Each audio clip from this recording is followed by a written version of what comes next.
Dala ka na eh. Guys, punta kami sa tubig namin guys dahil hindi nagtubod. Kaya puntahan na namin guys doon sa taas. Yan o, ang daanan guys namin guys. Yan.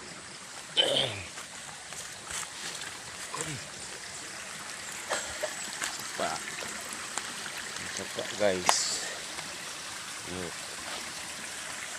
Taas yan. Ang daanan.